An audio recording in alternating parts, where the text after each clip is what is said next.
All right, let's jump right in. We're looking at Wawel Castle in Kraków, but I promise you this is way more than just a pretty building on a hill. Wawel is something else entirely. For hundreds of years, it's been the absolute center of the Polish universe. Politically, culturally, you name it. It's the place where the country's entire story, all its memories and its identity, are literally carved into the stones. You know, the Polish architect who spent his life restoring this place, Adolf Szyszko, he just nailed it with this quote. And that's really our roadmap for this explainer. We're going to see how one single place can tell the whole sprawling story of a nation, its biggest victories, its most crushing defeats, and its unbelievable will to just keep going. And what a story it is. Wawel is a place of just insane contradictions. I mean, on one hand, it's straight out of a fairy tale. You've got legends of a dragon-slaying king who founded the city.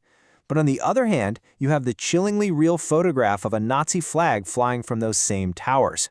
And that's the tension at the heart of Wawel. It's a storybook castle that has been forced to live through the absolute worst of human history. To really get what Wawel means, we have to start at its absolute peak, the Renaissance. This was Poland's golden age. The Jagiellonian dynasty was in charge, and the kingdom was a major European power. So what do you do when you're at the top of your game? You make a statement. And Wawel Castle became that statement. A declaration of power written in stone and gold.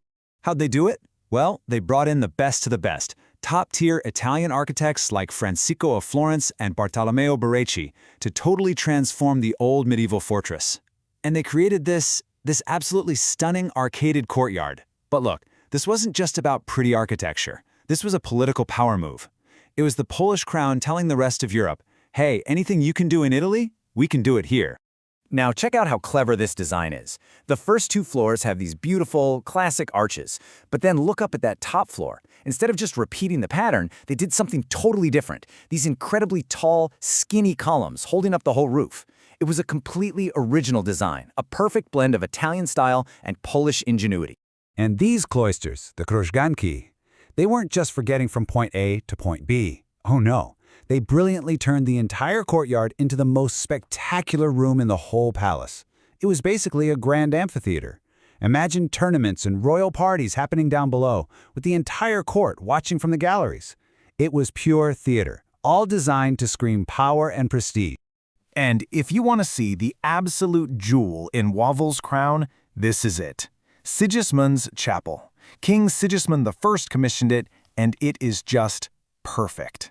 The design, the details, it's so flawless that art historians have called it the most beautiful example of the Tuscan Renaissance north of the Alps. Think about that. The best you can find anywhere outside of Italy itself. That's a huge deal.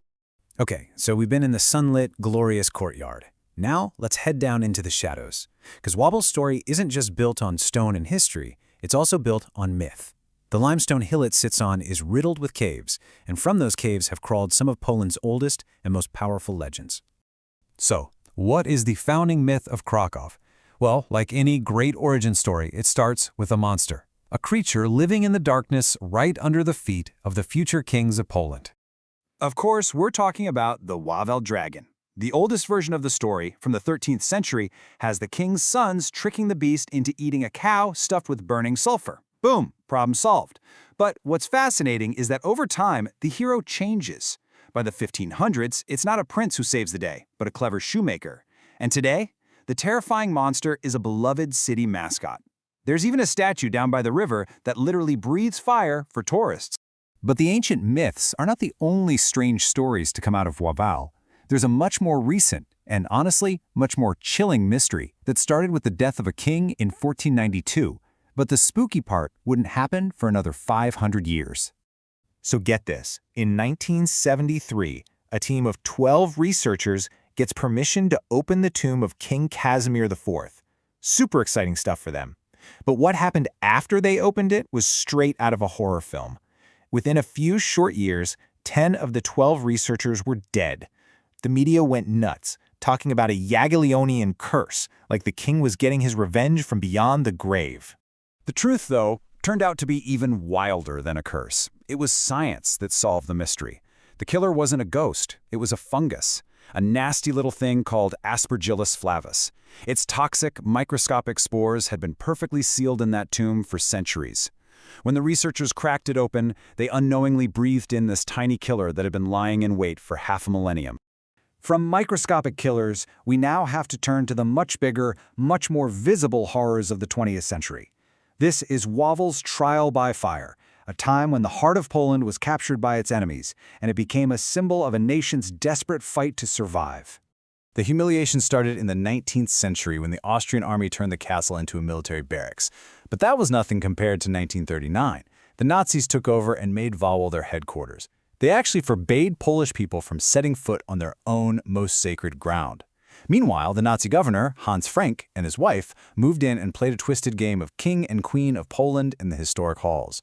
The disrespect was just profound. And let's be very clear, this wasn't just an occupation. It was a systematic attempt to erase an entire culture. The Nazis destroyed Polish monuments, they renamed the city's main square Adolf Hitler Platz, and their final act of hatred? As they were retreating, they wired the entire castle with explosives, fully intending to blow the heart of Poland off the map forever. But they failed. Miraculously, the castle survived, and its story, just like Poland's story, becomes one of incredible resilience. It's the story of a nation that just refused to let its soul be extinguished. And that resilience started even before the invasion. The castle staff, they knew what was coming, so they secretly packed up the most priceless national treasures. We're talking about the Świadek, the actual medieval coronation sword of the Polish kings, and smuggled them out of the country. These symbols of a free Poland spent the entire war safe in Canada, a powerful promise that the nation was still alive, even in exile. And here we come back to that architect, Adolf Hitler. The Nazis had forced him to work for them during the war. Can you imagine that? But the second it was over, he dedicated himself to restoring the castle. His words just capture the feeling of the entire nation. The simple fact that Wawel was still standing was this huge encouragement for the future, a profound source of hope. And this image right here, this is the ultimate victory. The castle that Poles were once forbidden to even enter is now theirs again, welcoming millions of visitors from all over the world. It stands today not as a monument to kings or occupiers, but as a living testament to the endurance of a people. Which brings us to our final thought. Wawel has been a royal seat, a masterpiece of art, a dragon's lair, a military barracks, and a headquarters for genocide. It has seen the very best and the very worst of history. And its story leaves us with this one big question. How does a collection of buildings absorb all of that? The glory, the pain, the myths, and the survival, to become something so much more, to become the very soul of a nation.